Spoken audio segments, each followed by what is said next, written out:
Salut à tous, j'espère que vous allez bien, c'est Romain et on se retrouve aujourd'hui pour continuer notre tour d'horizon des infos mercato au PSG avec les dernières news sur Ugarte, mais aussi le dossier Lucas Hernandez ouvert depuis la semaine dernière, une piste de longue date au PSG et qui fait vraiment débat chez les supporters par rapport aux blessures et plein d'autres facteurs. Alors installez-vous, on va parler de tout ça dans cette vidéo.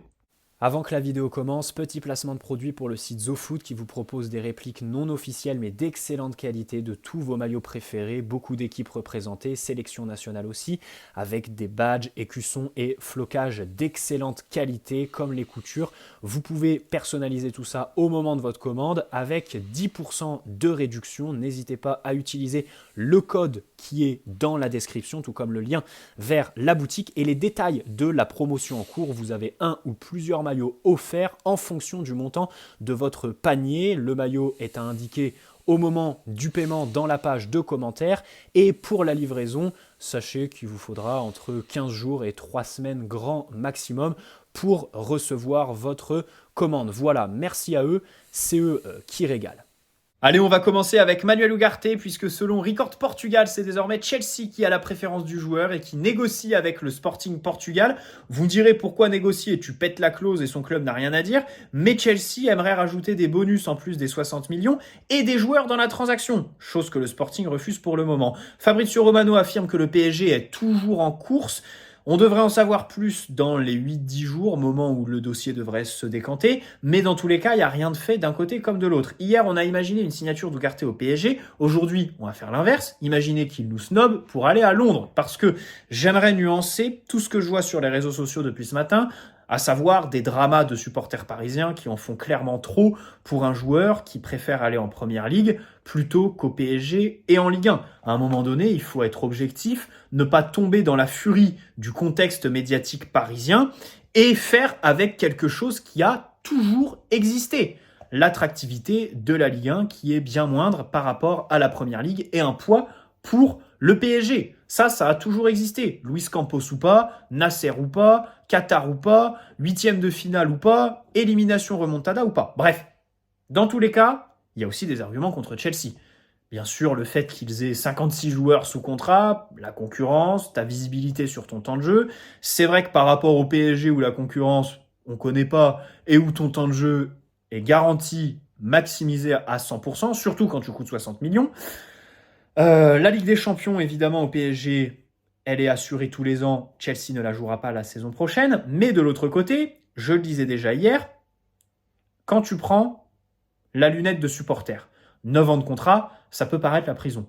Mais quand tu regardes avec la lunette de joueur, je pense que tu préfères 9 ans de contrat avec un salaire progressif qui augmente du coup d'année en année, parce que c'est comme ça qu'on négocie un contrat à long terme, je pense, plutôt qu'un contrat de 5 ans, où tu as le risque du coup, à la fin de ce dernier, de ne pas être prolongé, de devoir baisser ton salaire, comme la plupart des joueurs qui ont signé au PSG dans le passé. Même ceux qui ont été prolongés ont dû faire des efforts, entre guillemets. Et encore, Kurzawa a été augmenté, Bernat pareil. Quand je disais baisse, je faisais référence à Draxler parce que lui, il y en a eu une. Bref, mais dans tous les cas, par exemple, Icardi, 2024, c'est obligé qu'il divise son salaire par 2 minimum s'il veut continuer à être employé par un club de foot, en fait. Parce que même sa bonne saison à Galatasaray en Turquie, il est bien gentil, mais ça va pas lui donner, évidemment, la visibilité et surtout la cote sur le marché qui vaut les 10-12 millions de salaires qu'on lui a donnés en 2020. Bref, dans tous les cas, je pense que, mis à part ça, il faut aussi être humble. Oui, ils nous respectent pas en disant Farmer League parce qu'on sait très bien qu'ils regardent pas nos matchs, qu'ils sont hautains avec nous alors qu'ils sont au courant de rien. C'est d'ailleurs pour ça qu'on est très content de les avoir tapés en Coupe du Monde. Mais les Anglais, ils ont le meilleur championnat du monde. C'est aussi une réalité. La Super League existe déjà avec la Première Ligue. Et de l'autre côté, j'aimerais élargir avec les entraîneurs. Parce que je sens gros comme une maison qu'il y a un des entraîneurs qu'on vise qui va nous snober pour Tottenham. Et les supporters parisiens nous dire « Ah, mais je comprends pas, Tottenham c'est le club de la loose et tout ça ». Peu importe le club dans lequel tu évolues là-bas, tu joues des matchs de niveau européen 2 à 3 fois dans le mois, hors Ligue des Champions. Quasiment toutes les équipes ont des internationaux dans leur 11. Nous, en France, il y a le Classico, Quand tu gagnes le championnat, eh ben, t'es accueilli à l'aéroport comme ce week-end après Strasbourg par 3 mecs. Tu peux pas célébrer dans les rues parce que le ministère de l'Intérieur te l'interdit depuis les événements au Trocadéro qui datent d'il y a plus de 10 ans. Voilà. La culture foot n'est évidemment pas très développée. Ça, on va pas faire de débat sociétal. Mais dans tous les cas, je pense qu'il faut être un petit peu humble. Voilà. Chelsea, ok, on peut critiquer le projet qui parfois manque un petit peu de sens, mais dans tous les cas, en première ligue, c'est évident que pour un entraîneur ou pour un joueur, tu préfères aller là-bas. Même si tu es dans un club qui est du ventre mou, c'est toujours mieux que la Ligue 1. C'est ce que je pense, voilà. Et pour moi, il faudrait être un petit peu plus humble par rapport à ça, voilà, par rapport au choix d'un joueur de partir là-bas, peu importe le club. Hein. Ça ne veut pas dire que le PSG perd en attractivité. Alors oui, en crédibilité, je pense qu'on a pris un coup en prolongeant Mbappé, en faisant de lui le joueur le mieux payé du monde par son club, hein, parce que sinon Messi et Ronaldo sont devant grâce au contrat sponsoring à côté, leur droit à l'image qu'ils exploitent, mais, et surtout en faisant les courbettes, en faisant d'un joueur un dirigeant du club tout simplement, avec toutes les éliminations et tout ça, oui on a perdu en crédibilité, mais en attractivité, écoutez, j'ai quand même envie d'attendre septembre. Dans cette vidéo, je ferai part d'un petit peu d'optimisme, parce que De Bruyne 2015, voilà, à cette époque-là, il est à Wolfsburg. Le PSG est un des premiers clubs, si ce n'est le premier, à se positionner dessus. Au final, il va à City. Et une fois la signature là-bas bouclée, il donne une interview pour dire oui, le PSG c'était très avancé, il me voulait depuis très longtemps, mais j'ai pas voulu y aller parce que le championnat n'est pas attractif. C'est quelque chose qui a toujours existé. C'est pas aujourd'hui que le PSG a perdu en attractivité comme ça parce que Luis Campos a fait son mercato d'assassin l'année dernière. On va se détendre. On va voir si, par exemple, un Bernardo Silva va signer cet été. Bien évidemment, quand ce genre de joueur signe, je pense que c'est plus pour le salaire, la ville, que le projet sportif qui n'est pas abouti. Mais ça a toujours été. Zlatan, quand il vient, Thiago Silva, c'est pareil. Il y a une phrase que tout le monde aime dire, les joueurs apprennent à aimer Paris après y avoir signé. C'est peut-être une vérité, mais ça va dans mon sens en fait. L'attractivité, ça a toujours fait défaut au PSG par rapport à la Ligue 1 et tout ça. On peut même d'ailleurs se demander pourquoi les Qataris ont investi au PSG en Ligue 1 plutôt que dans Manchester United directement dès 2010. Mais dans tous les cas, voilà, il ne faut pas se leurrer. Aujourd'hui, la Super League, c'est la Première Ligue. Et puis, si Ugarte ne signe pas, ouais, ce ne sera pas non plus une grande perte, hein, parce que comme je disais hier, balancer 60 millions alors que le mercato n'a même pas ouvert ses portes, et que le mec a 22 ans, déjà des qualités très prononcées, pas de problème là-dessus, mais aussi des défauts très prononcés, notamment techniquement, ça me paraissait limite. Voilà, je pense qu'il n'y a pas grand-chose à regretter chez Ugarte. Voilà, les 60 millions, si tu es capable de les mettre, maintenant, on sait très bien qu'on peut aller les offrir à l'Inter pour Barella, pour Brozovic par exemple. Alors, ça disait 60 millions pour Kimmich du Bayern il y a quelques semaines, mais évidemment, faut pas avoir fait l'ENA pour comprendre qu'il partira absolument pas à ce montant-là.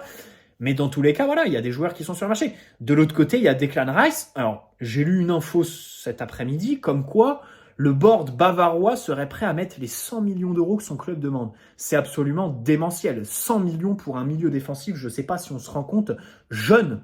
Hein, parce que l'année dernière, il y a eu 70 sur Casemiro. Mais enfin, Casemiro, c'est Casemiro, un des meilleurs milieux de la dernière décennie. Mais là, Declan Rice, 100 millions pour aller au Bayern. En plus, le Bayern, tu vois, un club qui n'est pas réputé ultra dépensier, même si on va y venir, ils ont mis 80 patates sur Lucas Hernandez, leur recrue la plus chère de leur histoire. Mais c'est ahurissant. Le foot prend une tournure, évidemment, là-dessus on sera tous d'accord, une tournure de n'importe quoi au niveau des salaires, parce qu'on ne cessera jamais de le répéter. Aujourd'hui, les débats, est-ce que le joueur vaut son prix, ils valent plus grand-chose. Parce qu'en réalité, tous les joueurs sont surcotés. Anthony, 100 millions à Manchester United. Chelsea qui dérègle le marché à se foutre sur tous les dossiers, comme sur l'Ukrainien cet hiver qui devait aller à Arsenal. Et au final, ça creuse l'écart avec des championnats comme la Serie A qui ont des droits TV beaucoup moins importants que les clubs de Première Ligue. Bref. Passons au deuxième sujet de la vidéo, Lucas Hernandez. Évidemment, tout le monde le connaît pour la Coupe du Monde 2018, les ligaments croisés contre l'Australie, son gros transfert au Bayern Munich, sa personnalité, toutes les histoires extrasportives joyeuses comme moins joyeuses. Selon l'équipe sortie la semaine dernière, le PSG a un accord de principe sur le salaire. Alors, Loïc Tandy a nuancé, parce que dans son papier, il dit qu'il y a un accord. Il l'a d'ailleurs confirmé 3 jours après dans un autre papier. Mais sur le plateau de l'équipe, il est venu dire que l'accord, c'est un accord de principe sur le salaire. Et que donc, s'il y a un accord avec le Bayern, faudra se mettre d'accord avec Lucas Hernandez sur les primes et tout ça. Autant vous dire que bon, tout n'est pas encore fait, Accord, c'est quand même un grand mot. Là, Lolo, il a un petit peu joué sur les mots. Bon, dans tous les cas, fin de contrat fin de contrat en 2024, qu'une seule année à racheter. On était déjà dessus en 2020, son frère évidemment en 2021 aussi. Mais Lucas Hernandez, avant le Final 8, rappelez-vous, il y avait des rumeurs déjà. Et Plettenberg, un journaliste allemand, annonce que c'est Nasser qui le veut absolument et qui lui fait une offre vraiment qui lui augmente significativement son salaire par rapport au Bayern. Je ne sais pas, du coup, je peine à savoir qui le veut entre Luis Campos et Nasser. Parce que Luis Campos, ça collerait pas vraiment avec la politique qu'il veut mettre en place. Le mec arrive, te dit qu'il faut mettre en place une équipe avec une forte avec de la personnalité. Alors là-dessus, sur le terrain, pas de problème, Lucas Hernandez en a, mais aussi en dehors, voilà, pour que les supporters s'y rattachent. Un Marseillais qui tabasse sa femme, je suis pas sûr que ce soit l'idéal. Voilà. Et de l'autre côté, on sait que le joueur, on le voulait déjà en 2020. Peut-être que c'est une lubie de Nasser. Qui sait? Allez savoir. Parce qu'en plus, si on lui propose un salaire démentiel, ça, je pense que ça a tout du coup à la Nasser.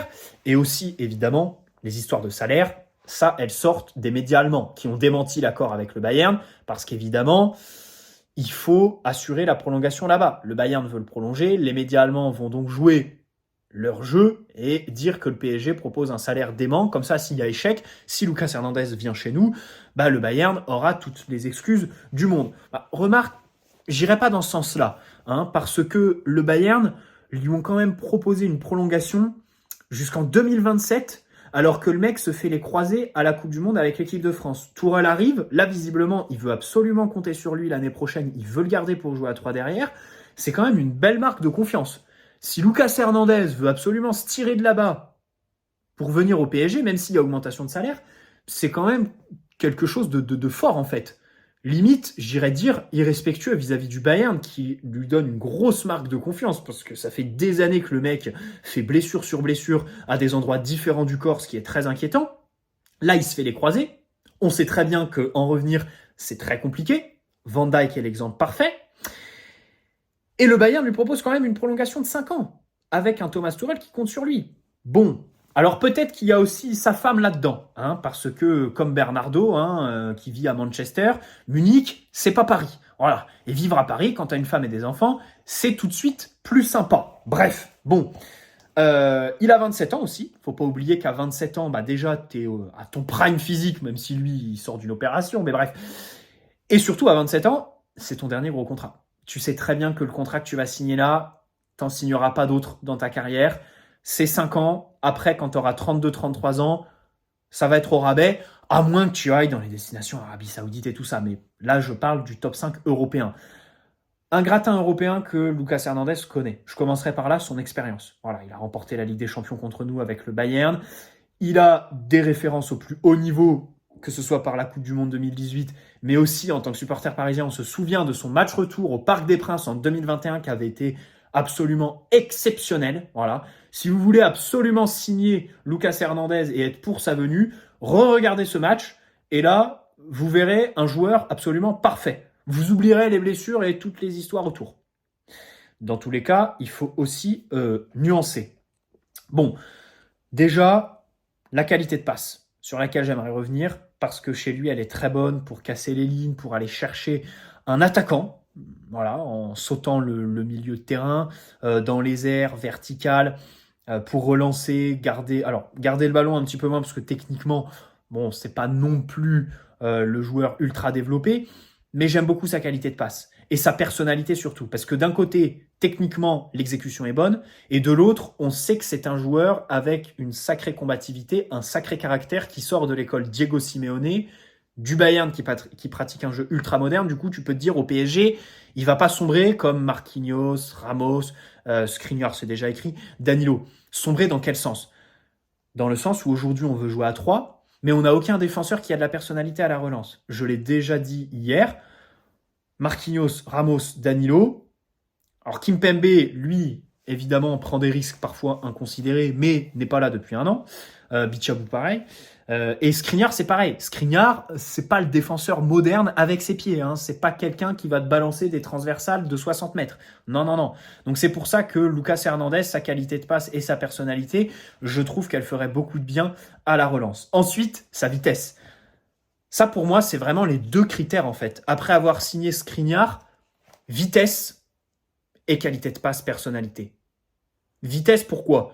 Parce que Skriniar, alors il a ses problèmes de dos, mais même sans, c'est pas le défenseur le plus rapide. Même si, une fois lancé, il est plutôt rapide, les premiers appuis sont assez lents, on va dire, assez lourds chez Skriniar. Comme Danilo. Danilo, c'est l'exemple parfait. Bon, Ramos, à 37 ans, lui, il a peur de se péter à chaque fois, et puis surtout, il veut pas trop se livrer parce qu'il sait très bien que quand il doit courir vers son but, c'est cramé pour lui. Marquinhos fuit le duel, même s'il est rapide. C'est pour ça qu'il fait des tacles salvateurs dans sa surface par moments qui sont très jolis esthétiquement, mais qui traduisent aussi une peur pour lui de sortir de l'alignement et d'aller au duel. Bon, bref. C'est pour ça que pour moi, vraiment, c'est les deux critères. Et Lucas les a. Il est évidemment très rapide pour couper une contre-attaque, pour courir vers son but. Quand il est latéral gauche, parce qu'il a aussi la polyvalence avec lui, il est très bon une fois lancé, hein, il peut prendre la profondeur, on l'a vu avec l'équipe de France, même si je nuancerais, parce qu'en fait, je ferais un espèce de parallèle avec Achraf Hakimi. Je sais pas si c'est un bon parallèle, mais en fait, je vois en Lucas, si on l'imagine piston au PSG, je lui vois les mêmes problèmes qu'à Achraf aujourd'hui, en fait. C'est quelqu'un qu'il faut absolument lancer, alors que le PSG a un jeu de sénateur. C'est compliqué.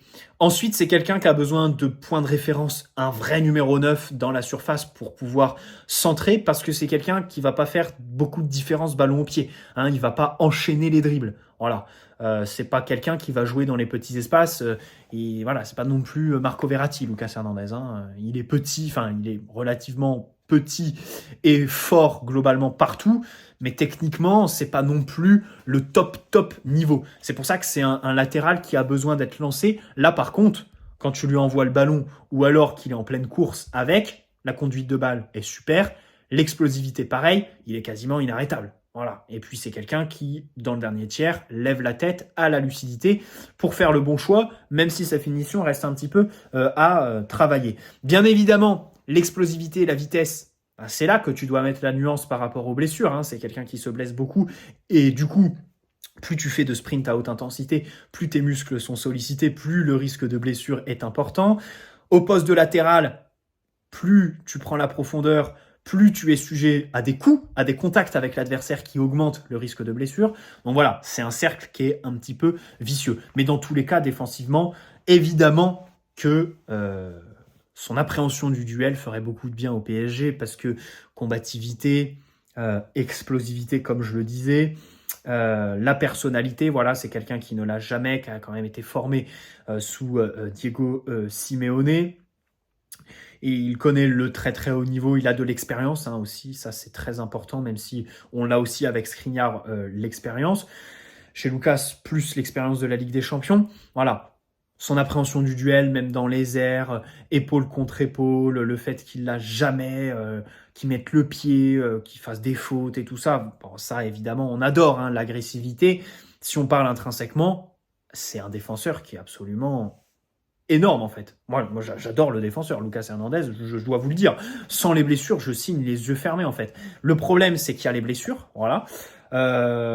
Ensuite, alors, il y a ces histoires Déjà, je noterais les histoires de bons vivants, hein, parce que j'ai l'impression que c'est quelqu'un qui aime bien se mettre des cuites, et que donc la vie parisienne lui conviendrait dans cette dimension-là. Ensuite, alors il y a ceux qui disent qu'il est marseillais. Alors il l'a revendiqué lui-même. Mais de l'autre côté, il a quitté Marseille il y a 4 ans. Je pense qu'il est plus madrilène que marseillais. Voilà, faut se détendre un petit peu là-dessus, même si bien sûr ça renvoie à une mauvaise image, parce qu'il y a clairement des vidéos qui tournent où il dit « je serai marseillais pour toujours, machin chouette ». Bon, ça la fout mal, bien évidemment, même si je pense qu'objectivement, il est plus madrilène que marseillais, parce que il a grandi tout simplement dans la banlieue là-bas. Sa femme, je crois que c'est une Espagnole. Voilà, toute son enfance, il l'a fait là-bas. Bref. Même s'il est né, du coup, en France. Et même avant sa première sélection en équipe de France, il disait qu'il se sentait plus espagnol que français. Hein. Donc bon, ça veut dire ce que ça veut dire. Et il y a aussi les histoires conjugales avec sa femme. Alors, c'est du passé, vous me direz. Ce qui s'est passé, c'est qu'en 2017, février, il se bat avec sa femme qui lui raye sa voiture, lui qui lui met des coups sur la voie publique. Donc, ils sont condamnés fin février à 31 jours de travaux d'intérêt généraux.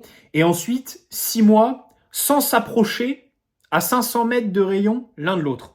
Problème, ils se remettent ensemble, ils se marient, ils vont à Miami pour leurs noces. Et quand ils reviennent à l'aéroport de Madrid, la police les attend. Et du coup, tout ça, ça finit au tribunal. C'est cette histoire qui est ressortie en octobre 2021, je crois, quand on a gagné la Ligue des Nations. Alors, c'est du passé, vous me direz. Je suis d'accord avec ça à moitié. Mais le problème, c'est que là, dernièrement, en avril, alors depuis, cette même femme avec qui ils se sont tabassés en février et tout ça, ils sont ensemble, hein, ils ont fait des enfants et tout ça. Quoique, en avril, cette femme, elle a fait une story Instagram en disant qu'il l'avait trompé machin chouette avec une top modèle italienne, je sais pas quoi. Et du coup, possible qu'il soit en instance de divorce, comme Ashraf quand il est arrivé à Paris. Un mec célibataire qui arrive à Paris, bon, je suis pas sûr que ce soit l'idéal. Je préfère Bernardo Silva en couple avec ses enfants qui préfèrent aller au musée qu'en boîte de nuit que Lucas Hernandez dans cette conjoncture-là. Bref, j'ai grossi un petit peu le trait. Mais voilà un petit peu tout ce sur quoi on peut vraiment se poser des questions. Les blessures, tout le monde le dit, donc je vais pas m'éterniser là-dessus. Ensuite, le juste prix. Il lui reste 1 an de contrat. Pour moi, 30-35 millions, grand maximum. Voilà. 30 millions, franchement, 30 millions, ça peut être une affaire. Mais Tanzi a dit que au Bayern, c'est pas moins de 50 millions qui sont demandés. Alors là, ça fait quand même un peu trop. Hein, voilà. Donc évidemment, il va falloir se mettre d'accord. Et puis le salaire, c'est délirant, franchement, parce que hier, je vous disais, transfert à 80 millions en 2019 au Bayern, je pense que son salaire, c'est 7-8 millions. Depuis, je me suis renseigné.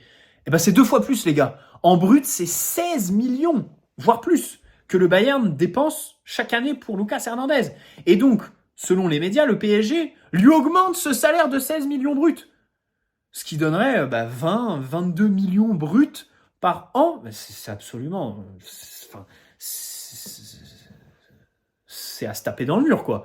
C'est complètement délirant, en fait, de lui donner un tel salaire à Lucas Hernandez.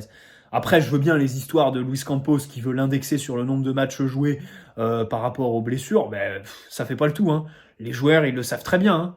Hein. Ils ont une partie qui est fixe. Et là, dans ce cas-là, c'est quand même absolument énorme. Jacques, t'as prolongé Marquinhos à 15 patates, que tu signes Skriniar à 11. Alors, je veux bien que Ramos divise son salaire par 2 pour prolonger, mais enfin quand même. Et derrière, si tu fais signer Lucas Hernandez à 16 millions, voire 20... Mais Kimpembe qui est à 7, il te dit quoi là quand il prolonge? Il te dit mes cocos, mettez-moi à 10, mettez-moi à 12. Rincez-moi, parce qu'ensuite il y a la question de Kimpembe, qui est aussi un central gaucher qui évolue, puisque selon les médias, la signature de Lucas Hernandez, ce serait pour virer Kimpembe. Évidemment, ce serait absolument ahurissant. Hein, si Kimpembe veut prolonger, tu le prolonges d'1 ou 2 ans au même salaire, parce que oui, de l'autre côté, il sort quand même d'une saison blanche, Kimpembe, faut pas l'oublier. Mais je pense qu'il faut aussi prendre en compte la volonté du joueur. Peut-être que lui veut voir ailleurs, en fait, Kimpembe. L'année dernière, on se rappelle de sa déclaration en équipe de France, des rumeurs qui sortaient pendant l'été, comme quoi le joueur était d'accord pour partir, pour aller découvrir la Première Ligue, par exemple, à Chelsea, qu'il pistait. Donc, si Kimpembe veut partir, moi, personnellement, je le retiens pas. Je retiens personne, en fait, au PSG. Le PSG doit fonctionner comme un club normal. 2017, Verratti veut partir au Barça. Il propose 80 millions. On refuse. Alors c'est bien, on est content. Mais n'importe quel club aurait accepté. Parce que tout club normal vend un titulaire tous les ans, voire tous les 2 ans grand maximum, pour assainir ses comptes. Le problème, c'est que nous, nos comptes, ils sont assainis parce que on est un club détenu par un État qui signe le chèque directement quand on n'a plus d'oseille. Pas de problème là-dessus. Mais du coup, retrouver des logiques sportives derrière, c'est compliqué. Parce que tes titulaires, tu te permets de les emprisonner et refuser 80 patates pour eux en 2017.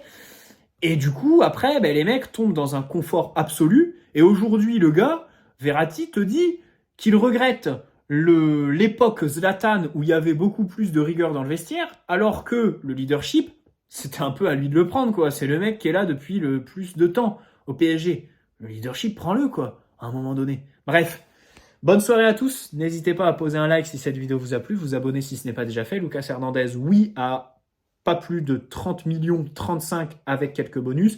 Et le salaire, c'est niette. Le salaire, mais même son salaire actuel, en fait, même son salaire actuel au Bayern, c'est niette, c'est zéro.